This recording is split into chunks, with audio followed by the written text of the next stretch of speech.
Claxby Hill. We had a very long, we-made Norwegian-style sledging. We hurtled down, we hit what else we did. Go and find her. Where are you going, Master? For a drink? Okay, you guys want anything else? 3 butter beers and some ginger and lime, please. 6 shots of giggle water. Pete Earl Grey hot. This snake juice is basically rat poison. Spent my whole life right here in Lackawanna County. Drink, I like it. I know, it's great, right? Shut up.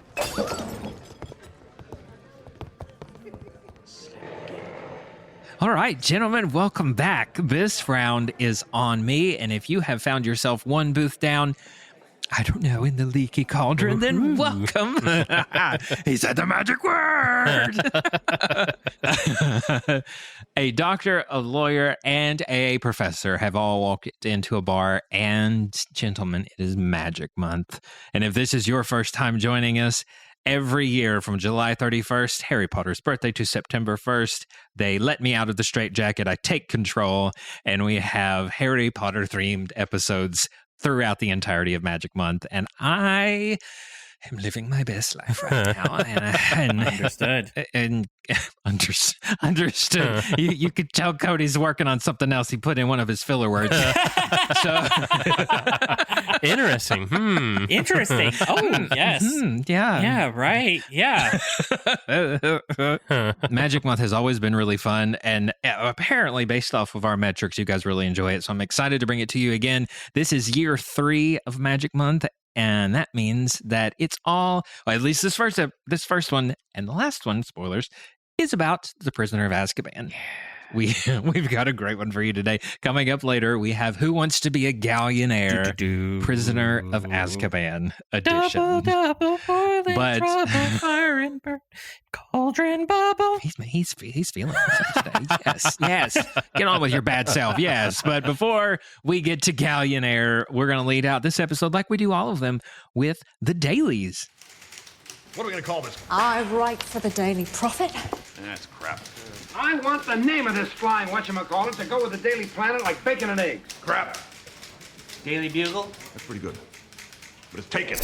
Pew pew, I'm a leg. There's a lot of sounds in that. Well, guys, welcome to the dailies. These are current events, releases, and obsessions that are actively feeding our fandoms as we speak.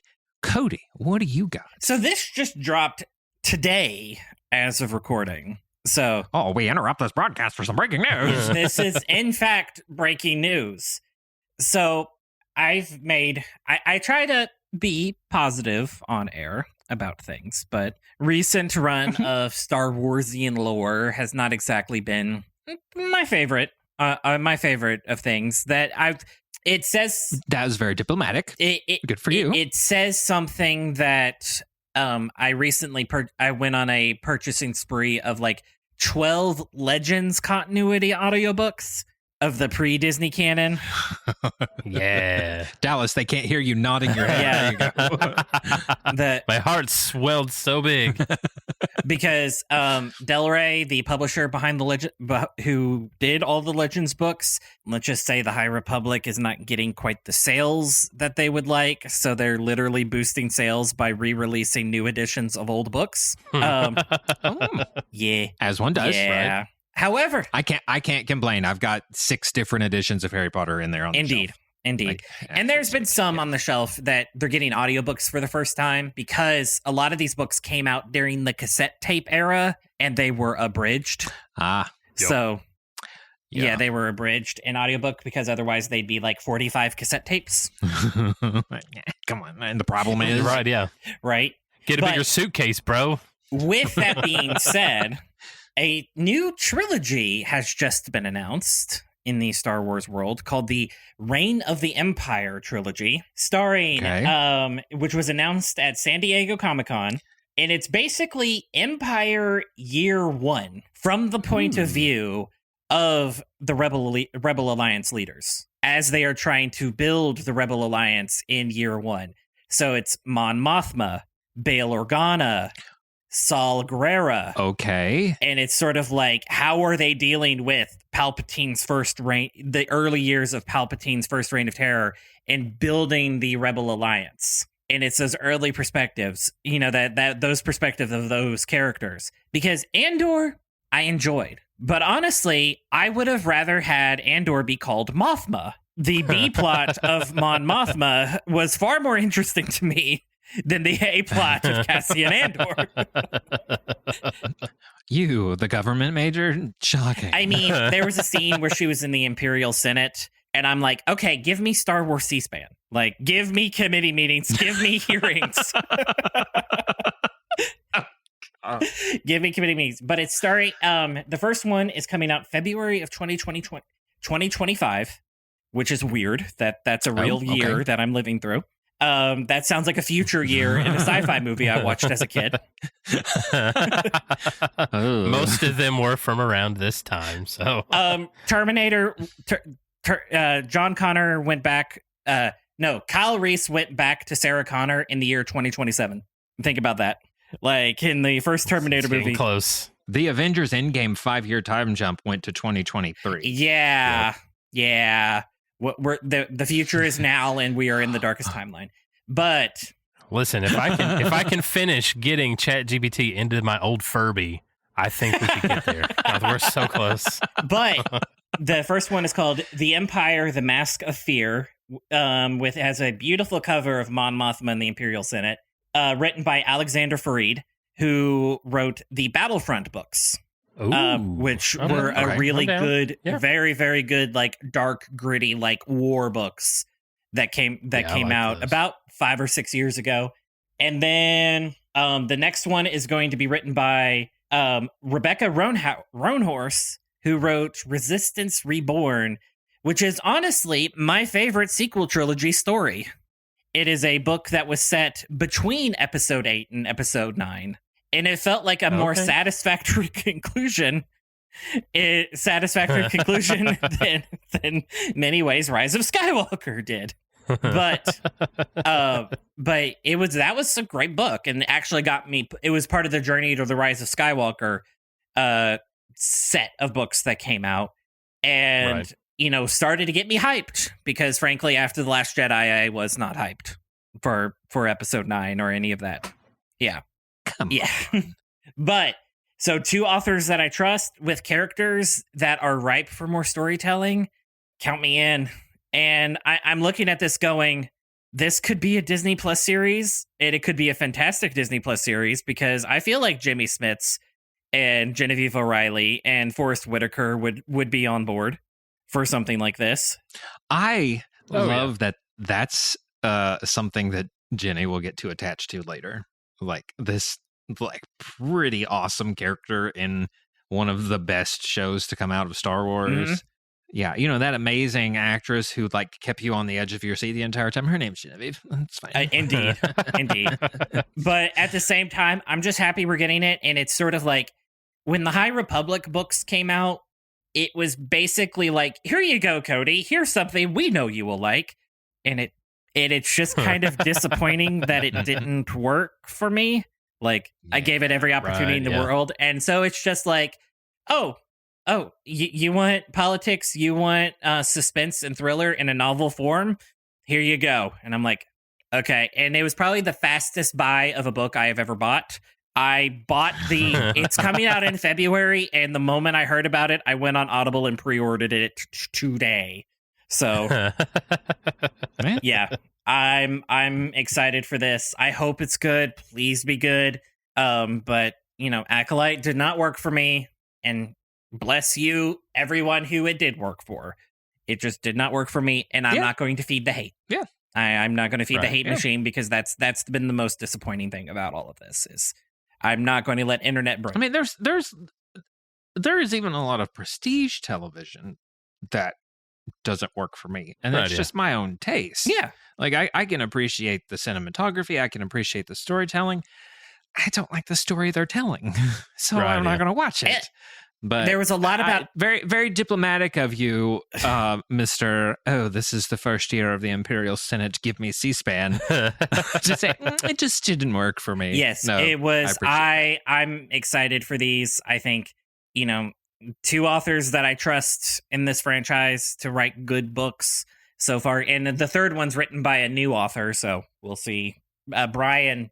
Right. Let's see what's his name, so I at least can give him some credit. I think Fran Wild. So don't know if he's done anything. He or she has done anything else before, but just want to give some credit. It's coming out February 2025. The next one's coming out spring of 2026, and the third one's coming out spring of 2027. Which again, those are not real. I'll link everything. Yeah. Those are not real years. I'll link everything down in the show notes.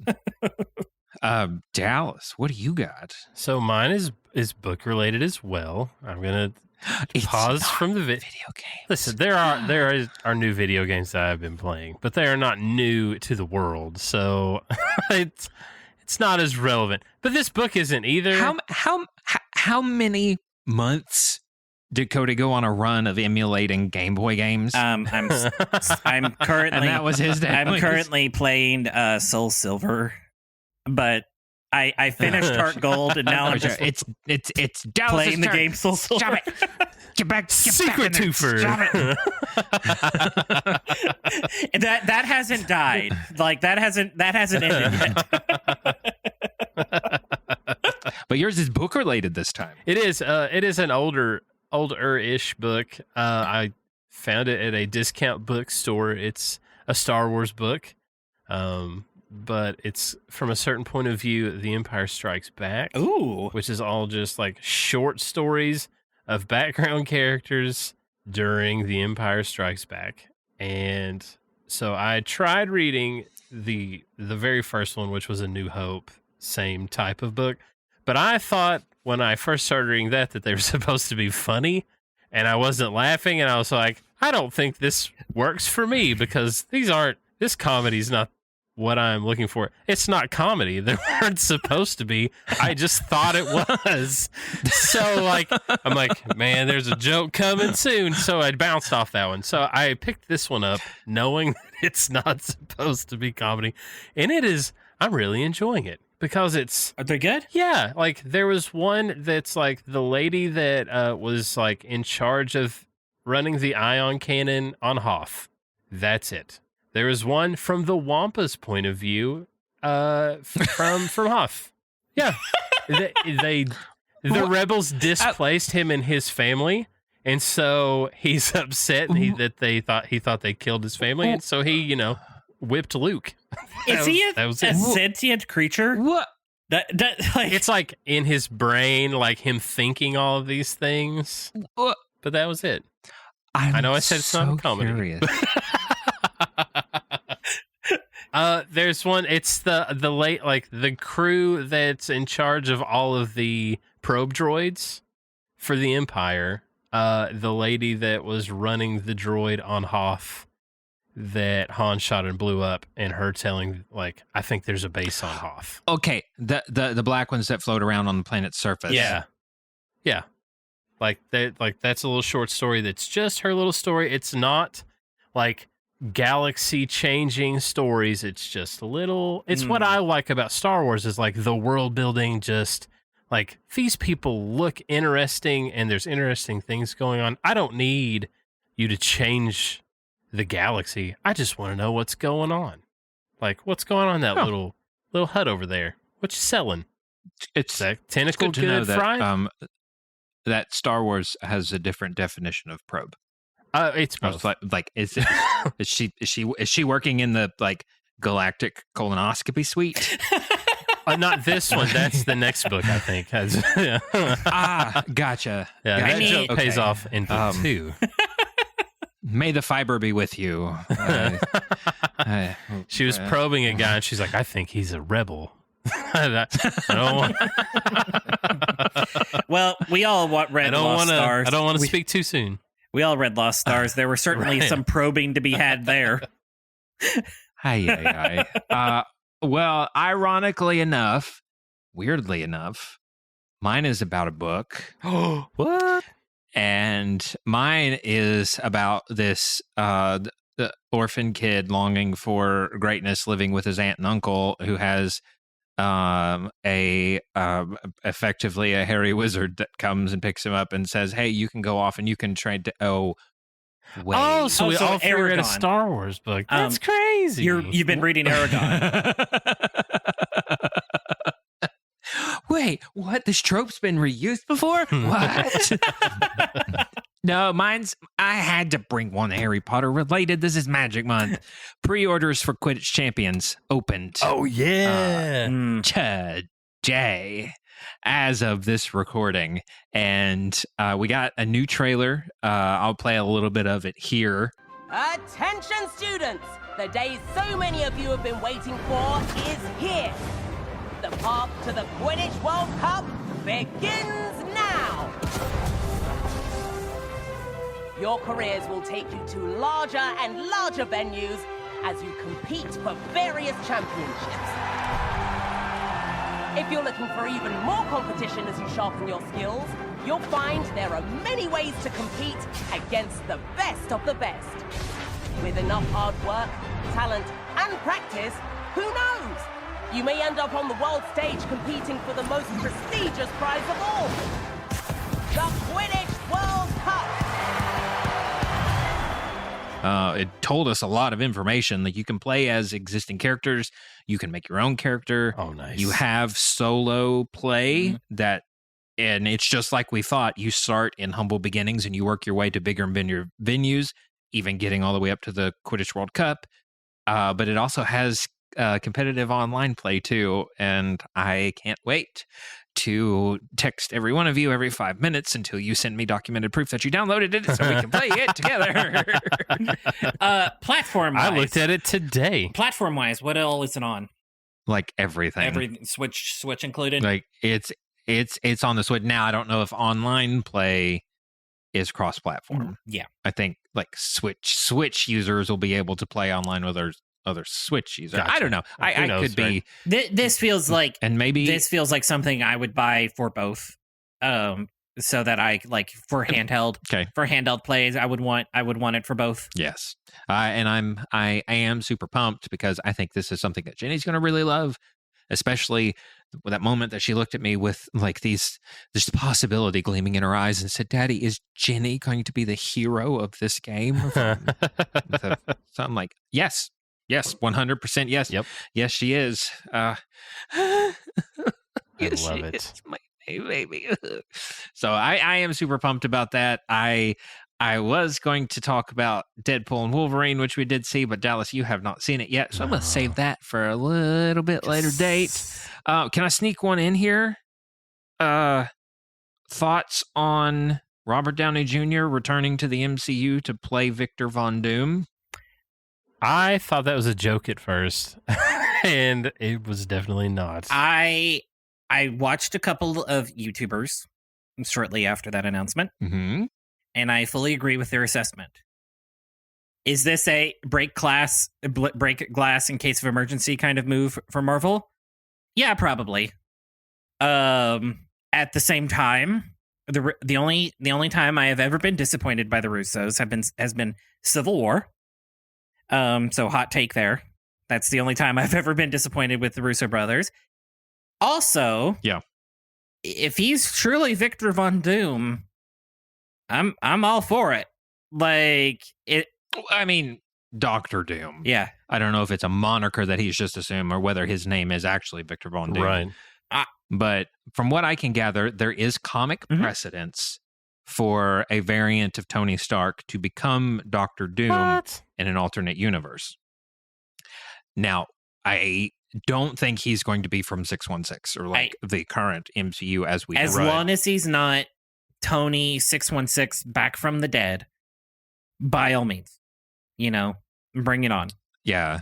But the longer I thought about it, I felt like it was, from what I'm gathering of Marvel's plans, is after Secret War, they're rebooting everything. That's what Secret War did. Right. Rebooted everything.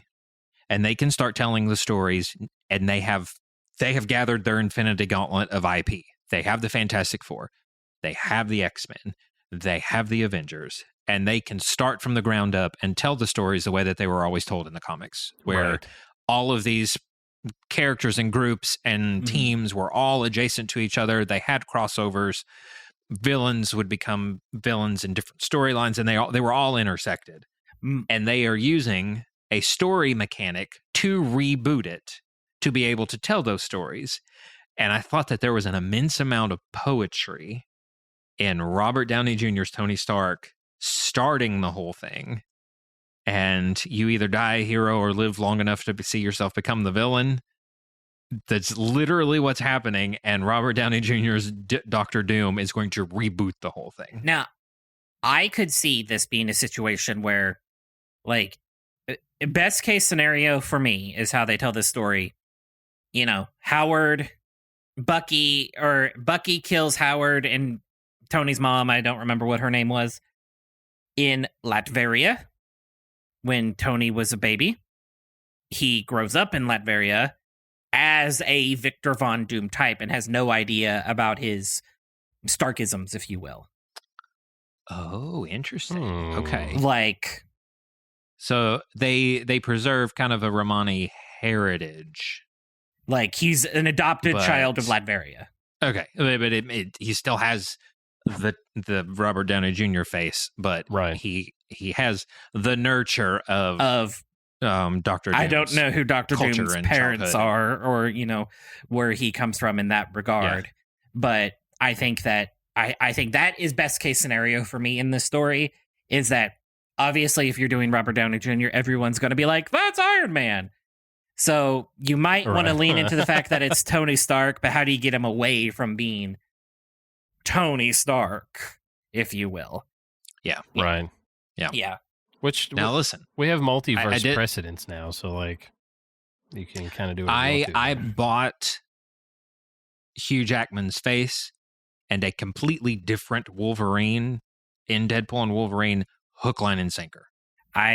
He was able to do things with the Wolverine character that he's never been able to do, and it felt like a fully formed, aged, well-lived version of that character.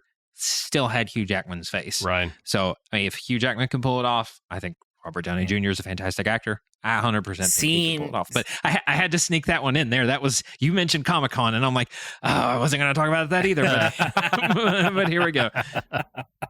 But anyways, we've got to get to this game. I'm very excited about it. So we're going to cut to a break. And when we come back, we're going to play Who Wants to Be a Galleonaire? We'll be right back.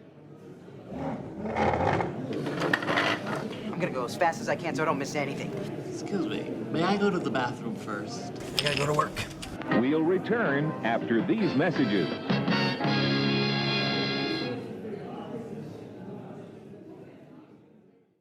This episode is brought to you by Potter Plus, your podcasting home for the upcoming Harry Potter TV show and so much more. Join me, your host, William, and many other magical friends as we pick apart the past, ponder the present, and unfog the future of the wizarding world. Potter Plus is a production of the Grapefruit Network, and you can find it wherever you get your podcasts.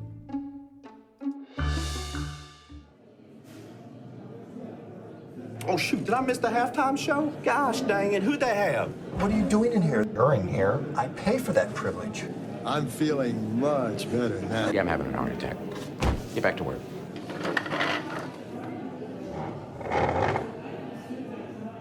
All right, guys, we are back.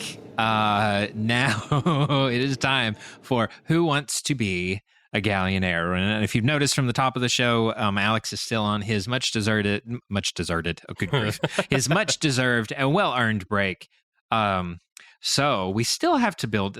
Last year during Chamber and then during Sorcerer's Stone, Alex and Dallas teamed up against me, and that was my handicap. But Cody has concocted other handicaps. Well, more. I'm giving more for Dallas more lifelines here. Yeah, he's like William GPT. William, you do not get any of these. Okay. I'll give Fine. Ask Chris. Yes. Fine, I can take it. I'll give you one because get hurt on the show. But the 3 lifelines for Dallas is going to be 50-50, like traditional millionaire rules. Instead of phone a friend, it's ask your daughter or ask your wife. So you could summon the child downstairs. And I'll give that one to William because Kristen's lovely, and she should be involved in things if she's still awake. I 100% agree. She is very lovely, but it's been 13 years since she's read that book. Fair. And Kayla and Maylee have read it like in the last month. Fair. And then it's, I don't know. I want a new question. Like, where basically Dallas could just say, skip, let's try something else. Okay. So I only get one of each, right? I just get to use those once. One of each, yes. And how many questions are there? Depends. I say it's either going to be the first to 15, if we can get that there. Okay. Or first to 15. Also, I was thinking about this mechanic. I will let you guys decide whether or not you want to do this. If you can answer the question without the multiple choice, you get 2 points. Ooh, okay. If you can answer the question with multiple choice, you get 1 point. But if you get the question wrong without the multiple choice, you go down 2 points.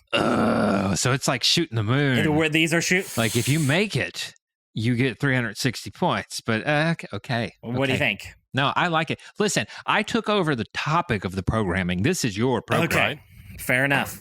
Fair enough. You want to change the rules halfway through? You go for it. The rules are made up. The points don't matter anyway. Are we sending you our answers? Ooh. Oh, I don't think you have. Are you going to give us the same? No, question? I'm going to go one at a time. Oh. And let's do either first to 12 or wherever it is sort of like, if it's a complete and total blowout, we'll just leave it. We'll leave it. Sure. Give me a little bit more credit. I have read it in the last month. We'll just feel it in our jellies. Yes. And whatever our jellies tell us, that's what we'll go with. All right. All right. Are we ready? Here we go. Chapter 1. Outpost. What book was Harry reading at the start of chapter 1? I'm going to give this one to William. Okay. Yeah, let's start with William. Okay. Do you want multiple choice? I would like multiple choice. Okay. Yes. A handbook of do-it-yourself broom care. B, a history of magic. C, intermediate transfiguration. Or D, the essential defense against the dark arts. Harry was reading a history of magic because specifically he was reading about witch burning in the 16th century was a total hoax. Discussed. That was the topic of his essay. And he was on the story of Gwendolyn the Weird, who loved burning so much that she allowed herself to be caught no less than 42 times and would use a simple freezing spell on the charm and cackle maniacally as the flames very gently tickled. Do you have the book open? No. I know. I was like, hey, that's not fair. So I will say a history of magic. Final answer. That is correct. And the reality is that just eliminated my second question.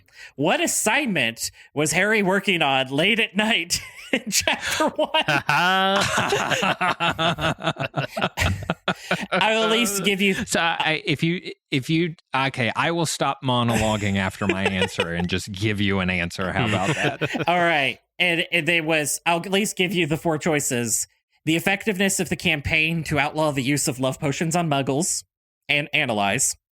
Witch burning in the 14th century, not 16th century, was completely pointless. Discuss. Goblin gnome relations and their threat to the statute of secrecy. Explain. Or D, the Ranrock Rebellion of 1890. What is its legacy on modern goblin wizard relations? I was quite proud of those, the ones that I made up. Yes. I understood the reference in the last one there. I understood that reference. I understood that reference. Yeah, I was just like, you ruined the question. I was proud of those answers. Sorry. I will quit monologuing after that then. All right. Dallas. Yes. Why did the Dursleys buy Dudley a new TV? Would you like multiple choice? Yes. A, Dudley complained about the lawn walk between the fridge and the television. B, Dudley broke the last 3. C, Dudley complained about the picture quality of the last one. Or D, Vernon forgot to pay the television license fee to the BBC and the BBC arrested him. Which is a real I want it to be that one. It's a real power that the BBC has in Britain. I appreciate the callbacks in this question, sir. Good on you. I want to say it's because he broke them. That one. Okay. B. Dudley broke the last 3. Yeah, that's the one. Yeah, B. Yeah. Final answer. Yes. Harry went down to breakfast the next morning to find the 3 Dursleys already sitting around the kitchen table. They were watching a brand new television, a welcome home for the summer present for Dudley, who had been complaining loudly about the long walk between the fridge and the television in the living room. Dick on it. That was very clever because he put his foot through the last one in his bedroom. So I remember that. In Chamber of Secrets. And I remember him watching TV in the movie, but it was another one of those, I was like, is that just a movie thing? And I'm not remembering, like, that's a good one. That's a good question that I got wrong. Very clever, is setting up very clever. A very solid precedence for how the rest of this is going to go. Oh, Dallas. And I also just wanted question D. I wanted option D because that is a real power the BBC has, and I just wanted to highlight that and how absurd it is that the BBC can arrest people. Oh, gosh. Yeah. That's crazy. All right. Let's see here. William, what time did Marge call off Ripper when he chased Harry up a tree? I'm going to answer without the multiple choice. Okay. And say after midnight. Final answer? Final answer. On her last visit, the year before Harry started at Hogwarts, Harry had accidentally trodden on the tail of her favorite dog. Ripper had chased Harry out into the garden and up a tree, and Aunt Marge had refused to call him off until past midnight. You were correct. Yes! Oh, wow. Yes! Yes! The score is 3-2-0. Whatever. Oh, I didn't know I was going to get mad this early, but here we are. All right. Dallas. Yes. Where, according to the Dursleys, has Harry been in the last 3 years? Okay, I don't know the full name of it, but go for it. You could pick it out of a lineup. All right. A. St. Mary's Center for Male Miscreants. B. St. Mary's Center for the Sensible Treatment of Sociopathy. C. St. Brutus's Secure Center for Incurably Criminal Boys. Or D. St. Brutus's Center for Felonious Minors. So the answer, I know this one. It's C, I'm pretty sure. But I wish it was the sensible treatment for sociopaths. because the way, like, sensible, like, I would like to know what that means. How do you sensibly treat a sociopath? Yeah. So you're picking St. Brutus's Secure Center for Incurably Criminal Boys? Yeah, that's the one. Okay. That's what I'm picking. Final answer? That's my final answer. You, sir, are correct. Yes! Yay, Dallas! That was another one that I just wanted to highlight the fake answers that I came up with. I was proud of. I love that you use this as a creative writing prompt. Pretty much. All right, William. Yes. What entity or individual criticized Fudge for informing Prime Minister John Majors about the release of Sirius Black? What entity or individual? I'll take the multiple choice. A. The Azkaban Safety and Rules Committee. B. The Permanent Secretary for Muggle Affairs. C. The Oversight Office. Or D. The International Federation of Warlocks. Would you like me to repeat the multiple choice? I'm going to say D, International Federation of Warlocks. Final answer? Final answer. Fudge has been criticized by some members of the International Federation of Warlocks for informing the Muggle Prime Minister of the crisis. By the way, John Majors was Prime Minister of Great Britain in 1993. It is not referenced in the books, but I went out of my way to figure out who the Prime Minister was during that time. Look at you. So that is correct. 4 William, 1 Dallas. But he's on the board. He is on the board. Better than I thought I was going to do. All right. Let's see here. What was the cause of the death of 13 people, according to the Muggle community? So Sirius Black killed the 13 people. What was the cause, according to the Muggles? Yeah, I'm going to need those Okay. multiple choice. A fire in an office complex. B, a gas leak. C, downed power lines. Or D, bridge collapse. I don't know, so I'm going to go with B. Gas leak? Yep, that's the one. Final answer? That's my final answer. That is correct. Yes! Yay! See, the gas leak year paid off. Yes! He answered from They had a job covenant up, didn't they, Ern? Old street blown up and all them Muggles dead. What'd they say it was, Ern? Okay, not gas leak. I guess I had community on the brain. Gas explosion, grunted Ern. I don't know. I caught that there. I was like, ooh, is he going to do gas leak or gas explosion? Is this a community? And now he's out in Stan examining the newspaper of Black's gaunt face. All right, so the score is 4-2. All right, William, okay, chapter 4. We are in chapter 4 now. What item was Harry tempted to not buy in Diagon Alley? And I will go ahead and just give you the multiple choice answers on this one because it's a not to buy question. There are 3 items here that he was tempted to buy. 1 item was not. Oh, yes. Okay, so I need the multiple choice. You need the multiple choice gotcha, answers here. Gotcha. Okay. Yeah, you do. Oh, 2-pointer on this one. A, an expensive set of Quidditch balls. B, solid gold gobstones. C, a moving model of the galaxy. Or D, the firebolt. A, the expensive set of Quidditch balls. Final answer. You are correct.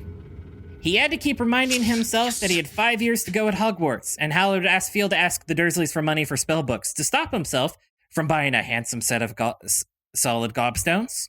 He was sorely tempted too by the perfect moving model of the galaxy in a large glass ball. And then on which mounted it, and then Harry edged his way inside and squeezed in among the excited witches and wizards until he glimpsed a newly erected podium on which mounted the most magnificent broom he had ever seen in his life. The firebolt. The firebolt. Correct. So we are at 5, William, 2, Dallas. Thank you. So. All right. Dallas. Yes. What store did Harry meet Dean and Seamus in?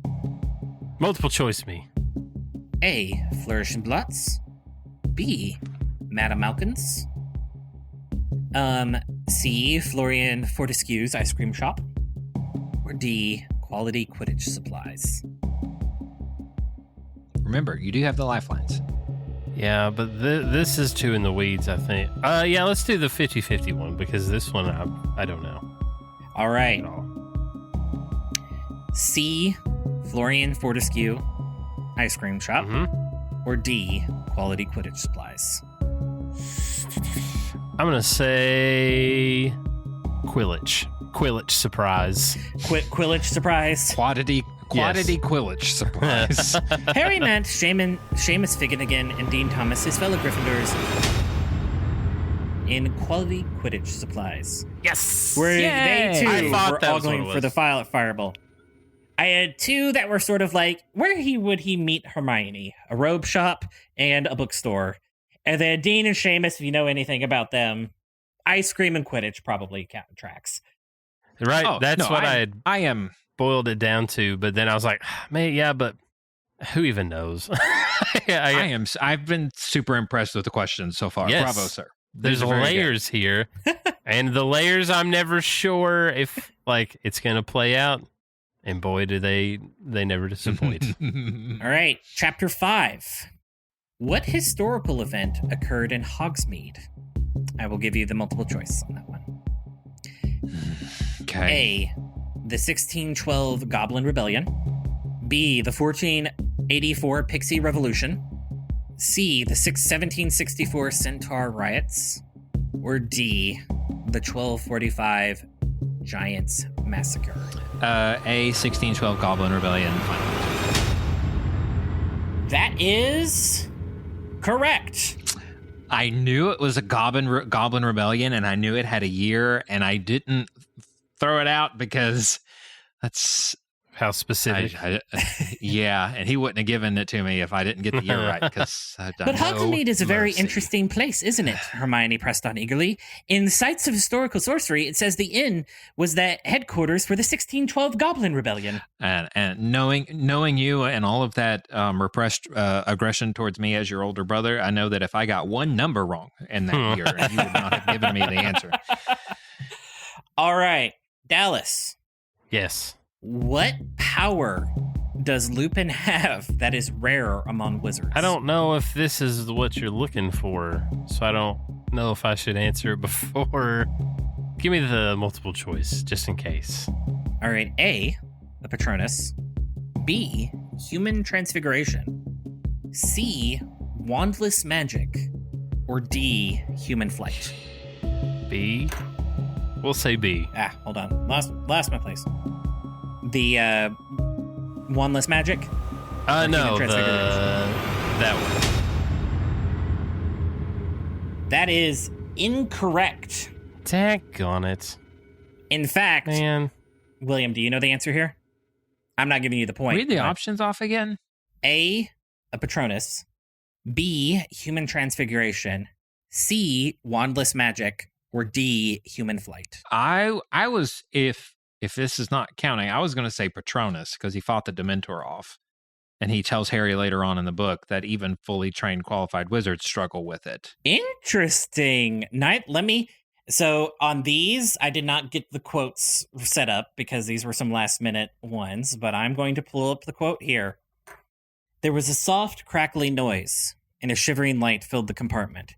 Professor Lupin appeared to be holding a handful of flames that illuminated his tired gray face, but his eye stayed alert and wary. Lupin has skills in wandless magic. He can summon fire with his bare hands. Was that ever established? Yeah. Or did he use his wand to produce the flame and they heard the crackling and they turned? I have heard it later that it is wandless magic that he is able to do. Okay.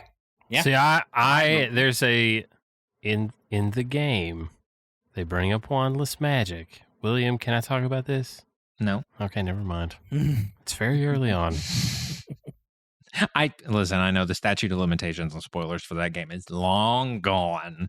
I understand it. No, but I don't want to ruin your time, but there's a precedence that said that very much involves this question, but I don't want to bring it up if you haven't played it. Oh yeah, the wandless magic is heavily referenced. This was the first instance of wandless magic, obviously for the not 10-year-olds. Like, right. I'm gonna file that away in my little special file in the back of my brain and look that up later. There you go. All right, William. Yes. What painting was Sir Cadogan in when they first met him? What painting was Sir Cadogan in when they first met him? I could pick it out of a lineup. Can I get the multiple choice? A painting of frustrated mermaids. B, a painting of exasperated horseback riders. C, a painting of murderous mummies. Or D, a painting of sinister-looking monks. It's sinister-looking monks. Final answer? Final answer. Farewell, cried the knight, popping his head in a painting of some sinister-looking monks. Farewell, my comrades in arms. If you ever need the noble heart and steely sinew, call upon Sir Cadogan. Good job. All right, 7-3. So angry. Thank you. All right, Dallas. Yes. What was the first potion in their potions class for third year? Yeah, you're going to have to give me multiple choice. A, the shrinking solution. B, vision solution. C, cough potion. Or D, amortentia. I'm going to say cough potion. Final that answer? what you said? Yeah, that's my final. Everyone gather round, said Snape, his black eyes glittering, and watch what happens to Longbottom's toad. If he has managed to produce a shrinking solution, it will shrink to a tadpole. Daggone it. That is incorrect. I even threw in the amortentia as, do you remember from the last couple recordings? We had literally talked about that. Do you remember when we asked you what your amortentia smelled like? Oh, yeah. So it was the shrinking one? Mm-hmm. Wow, I was confident that it was not that one. Yeah, that was the chapter when it was actually supposed it was supposed to be green and Neville's was orange, and then he threatens, we're going to poison your toad with it. And Hermione, she whispers directions to him, like out of the corner of her mouth so Snape doesn't see, and he takes 5 points from Gryffindor because I told you not to help him. Yep. Snape was that one. extra saucy in this book. All right. William. Yes. What was the next lesson? What did they learn about in Defense Against the Dark Arts after the Boggart? What was next after the Boggart? I'm going to answer and say red caps. Final answer? Final answer. But no one else cared that Professor Lupin's robes were patched and frayed. His next few lessons were as interesting as the first. After Boggarts, they studied redcaps. Nasty little goblin-like creatures that lurked wherever there had been bloodshed. If I give you the rest of them, will that ruin further questions? No. But I know it's a weird flex, but okay. Mainly because I have the rest of them as multiple choice answers. The next one was kappas. Okay. Oh wait. Oh, so you don't have the rest of them written down? I have them written down, but I don't have them in order. Make all these up. No. Okay. Okay. Well, never mind. Let's go on. Then Shrinky Dinks. Close, Dallas. It was Hinky Punks. And then Cap'n Crunches. That was the last one. Shrinky Dinks and Cap'n Crunch. My 90s brain just woke up from in the back of my head. All right, Dallas. Yes. Who provided the entertainment at the Halloween feast? And there's multiple choice. And there is multiple choice. Let me... Hold on. A, Ghost. B, the Weird Sisters. C, Professor Dumbledore playing the harpsichord. Or D, the Hogwarts choir. What was the first one? Ghost. Just ghosts in general? The Hogwarts ghost. The sisters one. There's the Hogwarts, Weird Sisters. So you B, the Weird Sisters? Yeah, the Weird Sisters one. That is incorrect. It was, in fact, the ghost. Really? That was some recency bias for you because they were the entertainment for the Yule Ball. They were. Yeah. And I was like, well, there's no way. Daggone it. Man. So the ghosts were just, like all the ghosts? They did some formation gliding. Oh. Was there music? Probably not. And you just look up and be like, okay. I don't know why I thought there was music. Like I thought for sure. You floated in a line. Huzzah. Good luck with your eternal entrapment, Earthside, that you can never move on from. But you floated in a line. Hooray. Also, can I say, I know we've moved past Chamber, but it was a crying shame that Nicholas Flamel's Death's Day party was not in Chamber of Secrets. Because he died in 1492, and that movie was directed by Christopher Columbus. That is true. That's true. Crying shame. 1492 Productions. Yeah. I made that movie. As the owner of Murphy's Law PLLC, I admire him for his commitment to the bit. Yes. All right. So, William, in chapter 9, where was the fat lady hiding after Sirius Black attacked? I'd like the multiple choice, please. Okay. A, in the map of Shetfield. B, in the map of Camelot. C, in the map of Edinburgh. Or D, in the map of Argyllshire. English words are hard. It's true. And I think William is frozen. No, I'm not frozen. No. Just physically. I'm just... His physical bandwidth. I'm going to say D, Argyllshire. Argyllshire. Final answer. Okay.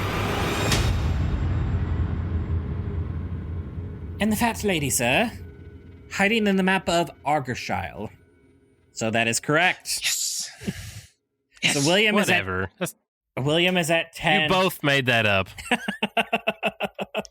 See, I go for the deep cuts to try to get him. All right. But I will tell you, though, that you kind of gave it away when you couldn't pronounce it. That is true. So it was like, let me think of this British town that I know and can pronounce. Let me think of this one that I know and can pronounce. Let me think of this one. And then here's the actual answer. Fair enough. That's all right. I just read the room. I read the room. It's fine. Dallas, what did Ron do to cause Harry to lose 50 points from Snape? What did who do? What did Ron do to cause him to lose for Gryffindor 50 points from Professor Snape? Let's do some of those sweet multiple choices. A, he threw a crocodile heart at Malfoy. B, he punched Malfoy. C, he swung a cactus upside Malfoy's head. Or D, he poured a potion on Malfoy's head. Now remember, you do have these lifelines. Let's do the one where we get a different question. Where we get a different question. And, yeah, that's easier and it's like a dead giveaway. Let's do that one. I remember. Yeah, that's how I remember it. Yeah. All right. Where is the kappa commonly found? Multiple choice. Yeah. Let's. A, Mongolia. B, Kazakhstan. C, Thailand. Or D, Burma. Do them again. A, Mongolia. B, Kazakhstan, which has the best potassium. C, Thailand. That's true. Or D, Burma.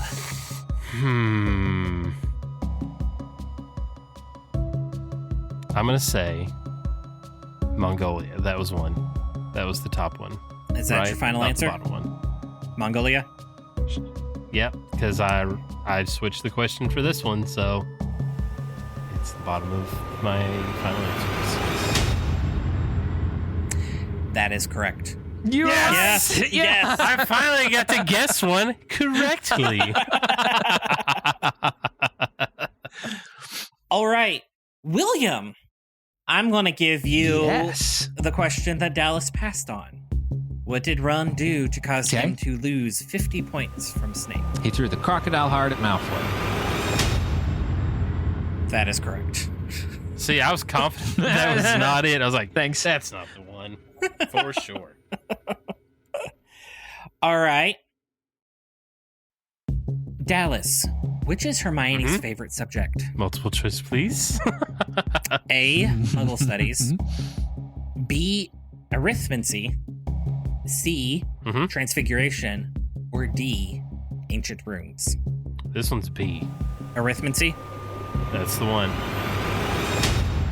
That is correct. Yes! I knew that one. Yep. Because that's when I was like, she's a big old nerd. And Maylee. That's a nice little misdirect from her using her ancient runes to much success in the later books. What? Good on you. What? I mean, spoilers. All right, William. She meets this she meets this exchange student named Indiana, and they go on some adventures together. William, what was the password when the fat lady returned? I remember the very first one. What was the very first one? I remember Sir Cadogan's past Fortuna Major.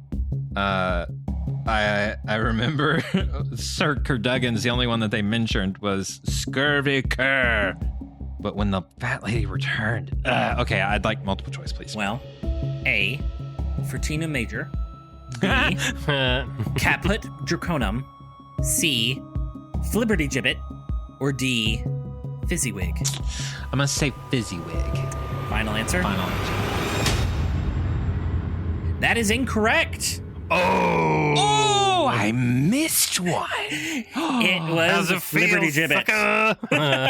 This is what it feels like to be human.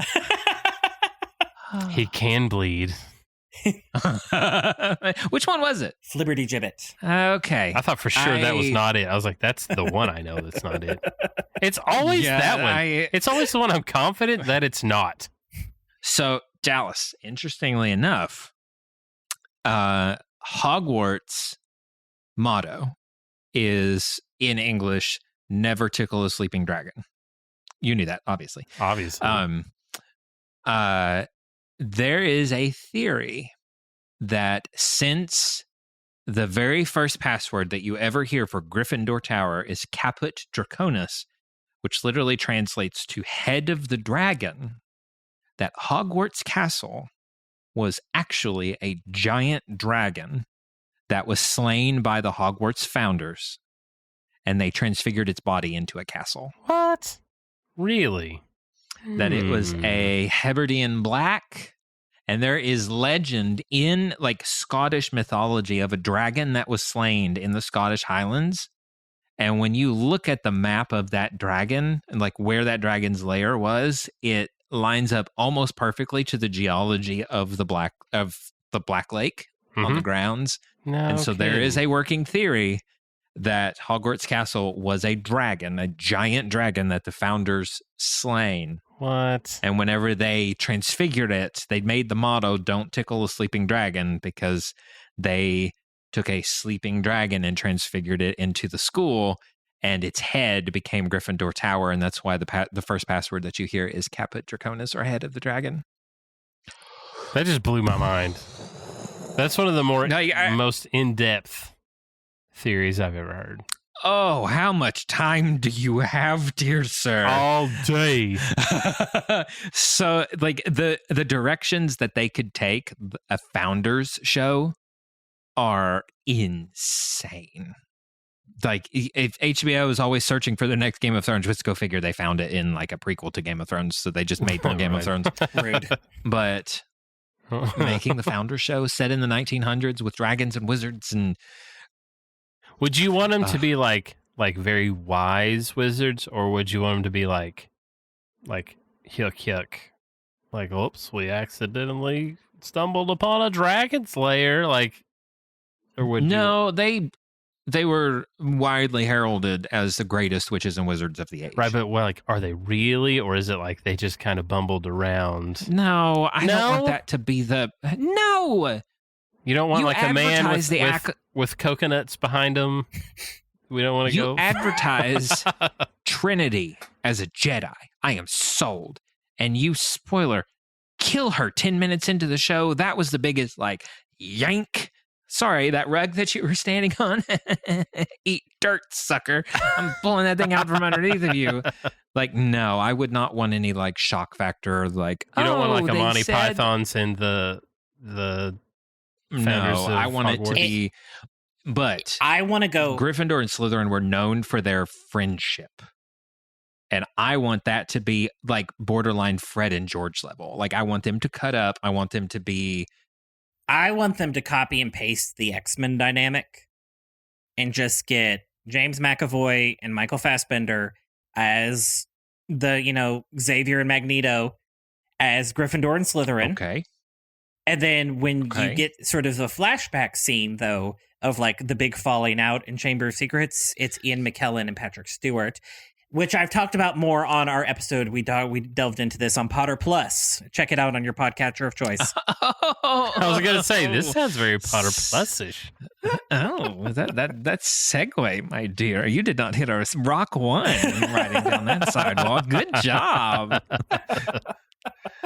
All right. Okay, what's the score? It is 11 I think I'm winning. to 5. It is. Okay, what are we going to? I think I'm just going to go for 2 more questions and then one big one that is sort of like Final Jeopardy. Okay. Gotcha. Okay. Who's winning? I don't know. Yeah. I mean, it's so Yeah, who has that close. 11? Is it me? Yeah.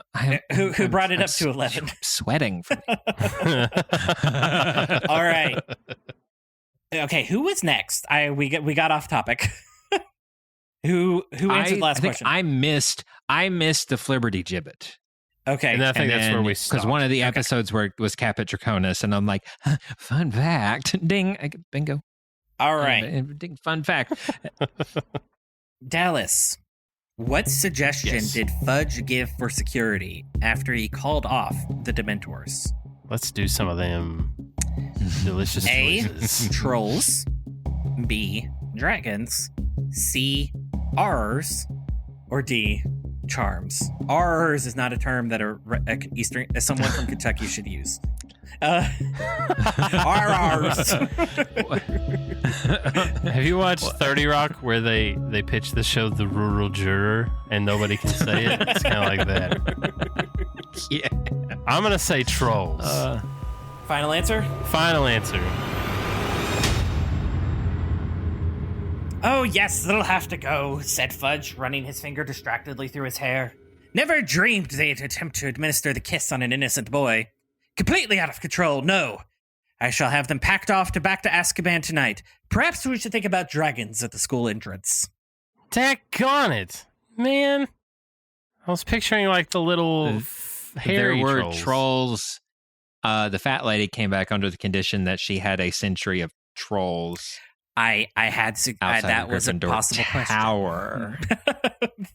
What was the security? That's definitely not what I was thinking about. I just was sorry. I put my finger on that one and was like, this is it for sure.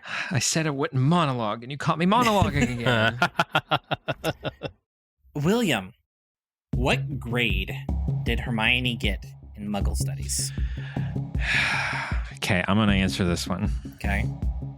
Because I remember it being ridiculous. Like, how can she actually get a grade like this? Did she get a 300%? Is that your final answer? It is my final answer. I'm doing it. I'm throwing caution to the wind like a bunch of rock and rollers. I went to see Professor McGonagall this morning just before breakfast. I've decided to drop Muggle Studies. But you passed your exam with 320%. Oh, you flew too close to the sun. All right, William is down to 9. Burned. All right. Oh, we lose points. I forgot. If you don't do the multiple it's choice. like shooting the moon and Rook. Yes. Oh. All right. One last question for Dallas, and then the final Jeopardy. Okay. What broom did Madame Hooch learn to fly on? Let's have some of those choices. A, the clean sweeps. B, the nimbus. C, the silver arrows. Or D, the shooting stars. Let's hear those one more time. A, the clean sweeps. B, the nimbuses. C, the silver arrows. Or D, the shooting stars. Okay, so I'm going to do what I was going to say. It's definitely not the silver ones. So I'm going to pick the silver ones. Final answer? That's my final answer. They've updated the handle too, a bit slimmer in the queen sweeps. It reminds me of the old silver arrows. A pity they've stopped making them. I learned to fly on one. A very fine old broom it was too. Dallas is correct. So it's 6 I was going to to say clean sweeps. Man, I was like, it's definitely not that one. And I'm glad I went with the old tactic of it's definitely the one I thought it wasn't. So okay, we're going into Final Jeopardy. What's the score? All right, it is 6 to 9. Dallas has 6. William has 9. There is a possibility of up to 1, 2, 3, 4, 5, 6, 7, 8, 9 points in this one. In this question. Really? Yes. Is this like an open-ended response, like an essay? You go from 1 to 2 points per question to let's bet the farm. This one. This is American football This is rules. the snitch. This is the golden snitch. If you catch this one, you get an inordinate amount of points, and it can completely throw the game. Build, I won't say what day, but build the exam schedule for their third-year exams by order of exam in the sequence in which they happened. From memory? Like, do I get choices? I will give you the classes in which they took the exam. Now you have to put in the order that you think it happened. All right. Let me get a document. All right. So, let's go. Yes. All right. Defense Against the Dark Arts, Herbology, Potions, Care of Magical Creatures, Charms, Transfiguration, History of Magic, Divination. Did you say astronomy? These are all real subjects they had exams in. How many classes were there? Because I think I've... 1, 2, 3, 4, 5, 6, 7, 8, 9. And depending on the order that you have it in, I will give a point if it's in the correct sequence. All right. Was this the year of the cheering charms? Yes, because that was when Hermione started cracking. And she fell asleep and didn't turn back to go to the cheering charms. When did cheering charms happen? Okay. I have a very strong strategy on this one. Okay. Which is? Write them down in the order in which Cody gave them out and stick to that. Dallas, how about you go first? All right. Are you ready for this business? Here we go. Yes. Buckle up. Defense Against the Dark Carts. Herbsology.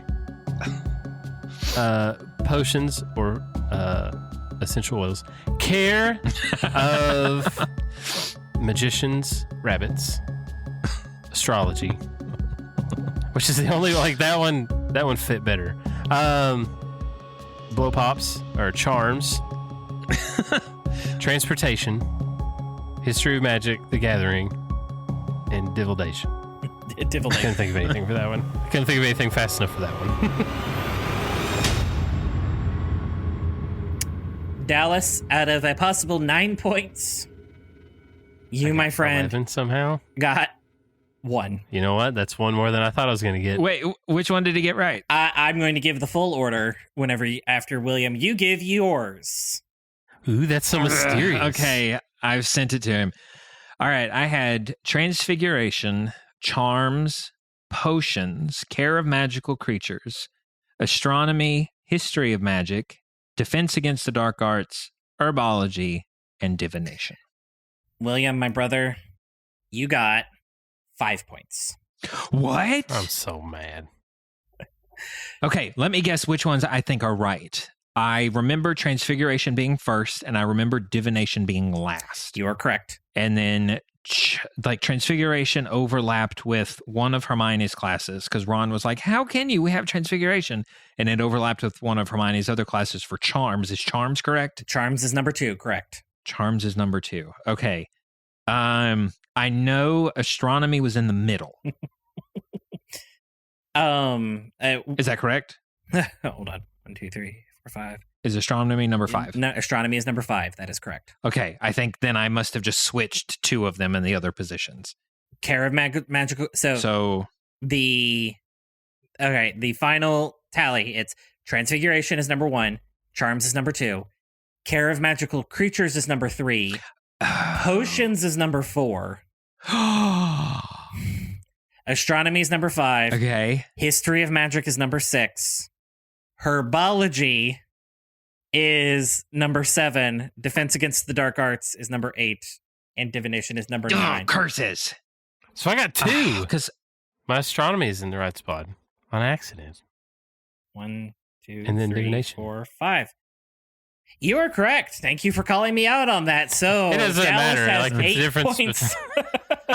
Dallas got 2 points. It's the difference between an F- and just a regular F, but still. I wasn't even going to give it an F+. It's not even that close. I once got a D+ in a class. That felt more insulting than an actual F. It's just... So, final tally? The final tally is William at 14, Dallas 8. William, once again, you are the winner. But Dallas, respectable. Right? That's more than I thought I was going to get, not going to lie. Score. Not going to lie. And you did not use all of your lifelines. And that's Dallas, bravo, sir. I know we talked to each other on another text messaging app and not Messenger. So I'm looking at our Messenger right now, and the one right before that is Yankee Doodle Bath and his body. Yeah.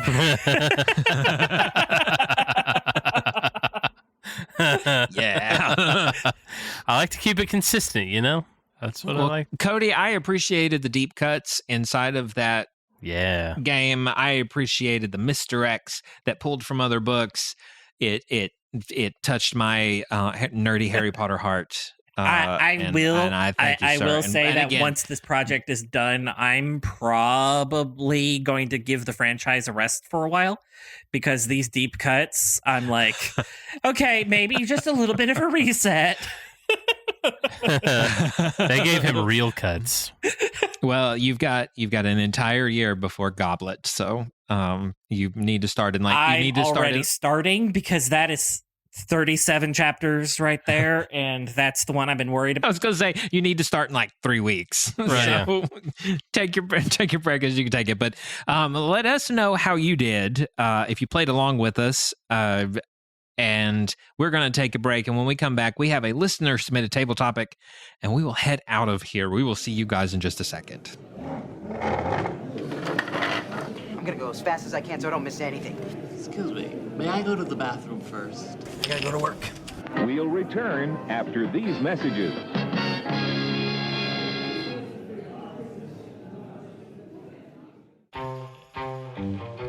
This episode is brought to you by the Big Red Button Podcast. Do you know what you'd do in a nuclear apocalypse? Because we sure as quack don't. See how our choices get us into trouble and back out again in this actual play podcast. Big Red Button is for lovers of the Fallout franchise, choose your own adventures, and tabletop role-playing games rolled into one big audio drama. Our band of stragglers is unraveling a mystery in the wasteland, and we're at the mercy of the roll of the dice. So grab your Geiger counters, take your rat away, and subscribe to our new show, The Big Red Button.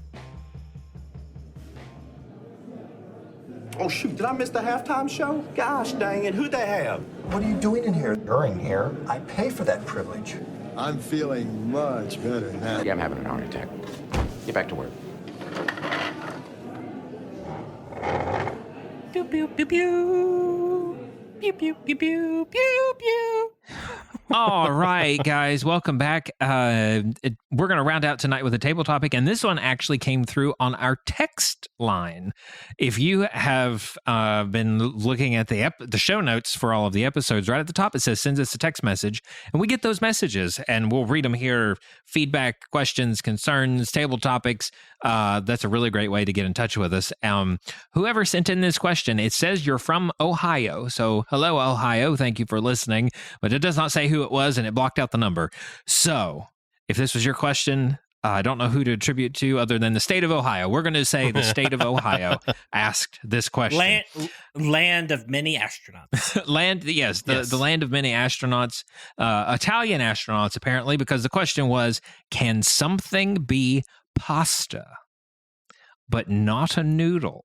Oh. Things to consider: gnocchi, tortellini, length to width ratios, etc. Spaghetti squash.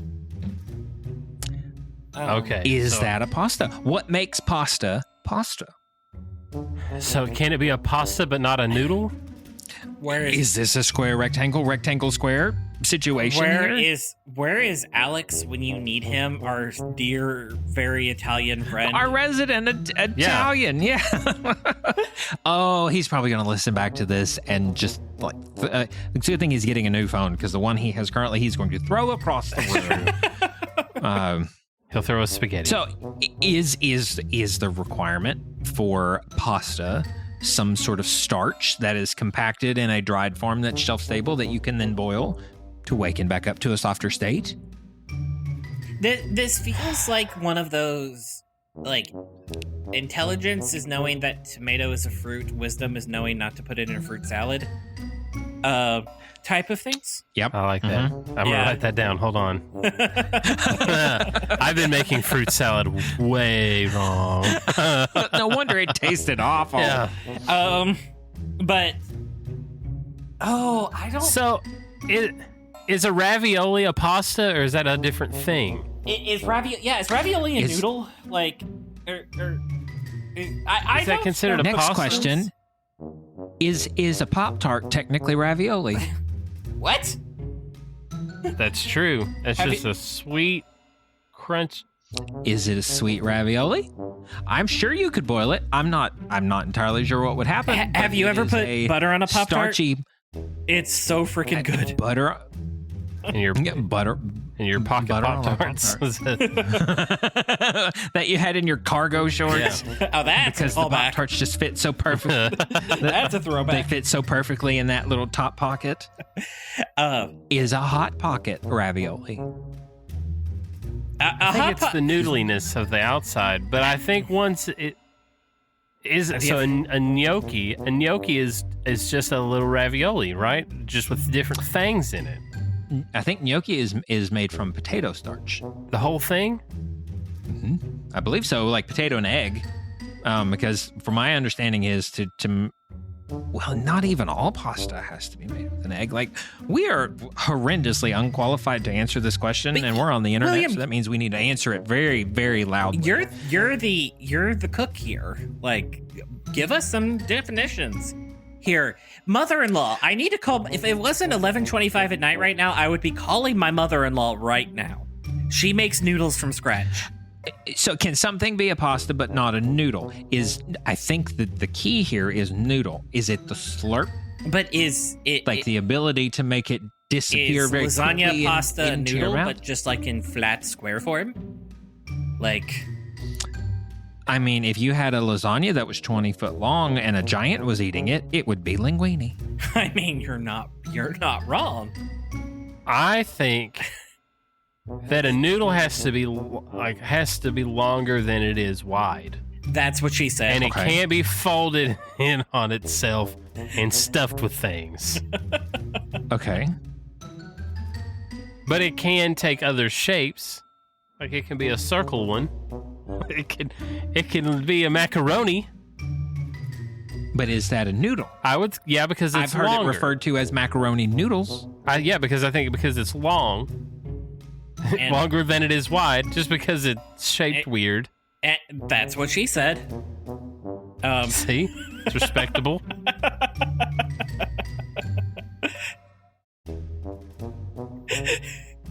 We broke William. William, are you frozen? Are you frozen, William? Oh, no, he's moving. Never mind.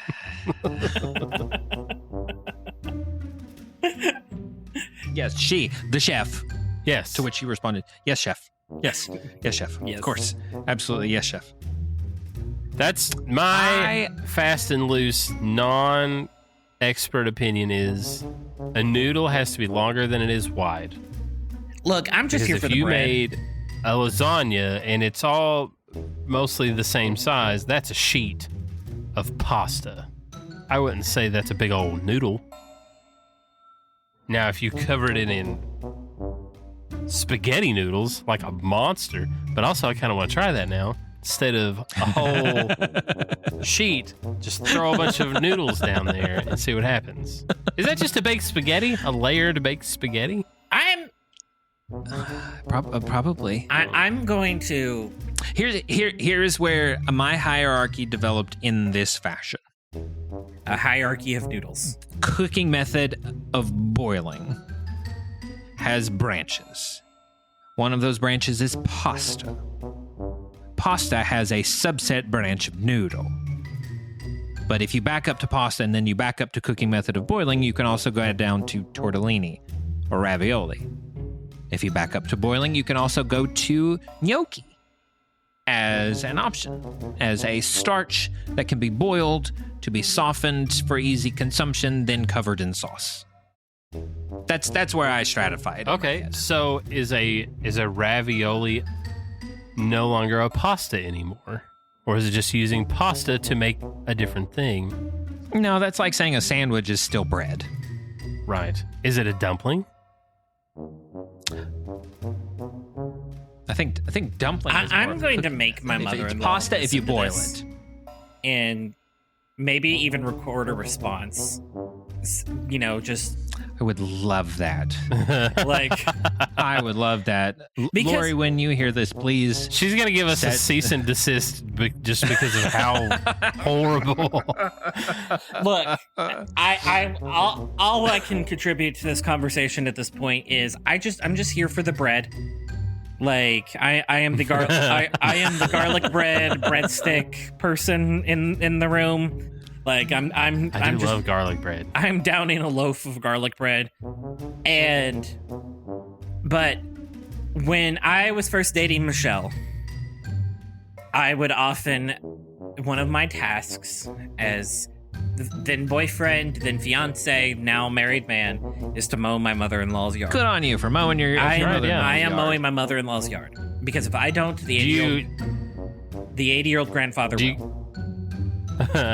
Do you get a pasta and a garlic bread in exchange? Part of the payment is she does provide dinner during those days. Dinner. Okay. And does she make pasta? And if she does, what does she make? She made pasta, and she apologized to me for using store-bought noodles and not homemade noodles. What? And I'm like, Lori, I didn't even know you could do homemade noodles at home. I thought they grew on noodle plants. Right? And you just walked up and cut the macaroni off the assumed stalk. that they were like. that's where I assumed they came from the wheat and processed in the factory or whatever they were. The amber waves of spaghetti. That's what is it? Was it barefoot? And so I just want to say, what was it? Barefoot? Was it Barefoot Contessa that said, store-bought is fine. I walked out into my garden in my chateau and I pulled my own garlic and brought it in and chopped it up. But if you don't have your own chateau, then store-bought is fine. Krista will tell that to patients sometimes. Like, if you don't make your own serotonin, store-bought is fine. She's trying to put them on an antidepressant. Well, state of Ohio, I don't know what you expected from that table topic, but I hope that it exceeded your expectations. And with that, guys, I am going to settle up the tab. And if you have found yourself one booth down and you've made it this far, it's on me tonight. All we ask is come interact with us. Social media links are all down below. If you want to toss a coin to your Witcher, we also have our Patreon where you can get this episode ad-free, early, and extended. On Patreon, plus we get you some behind the scenes of everything that's going on at the network. Ooh, I said the magic word. A Doctor and a Lawyer Walk Into a Bar is a production of the Grapefruit Network. To find out more about this show, you can visit us at drandlawyer.show. And to find out more about the shows inside of our network, visit us at thegrapefruitnetwork.com. We currently have 2 other shows, one of which has already been alluded to inside of this episode. It's Potter Plus. It's my deep dive into the Harry Potter universe, where it gets as nerdy, if not more, than we did tonight, in anticipation of the upcoming HBO show. But I've had some really fun guests that have come on so far. I have some fun conversations lined up. Come hang out with me over there. It's a lot of fun. And then we also have The Big Red Button, which is our actual role play podcast that we've turned into an audio drama that is set inside of the Fallout universe. We are currently on a bit of a hiatus, and we left you on a Woody's Roundup level cliffhanger, but we will be back with that soon, regrouped and ready to go with some fun stories. But with that, gentlemen, I'm going to head out of here. I am William. I am Dallas. I'm Cody. And we will see you guys next time. Bye. Bye-bye. Oh, I was really hoping Cody would come in with the low harmony. Okay, bye.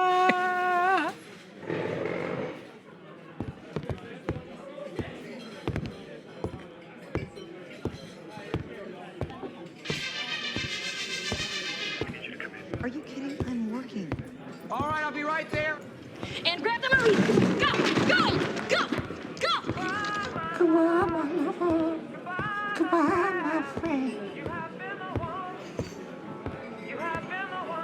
Made one, snapped in two, which was say.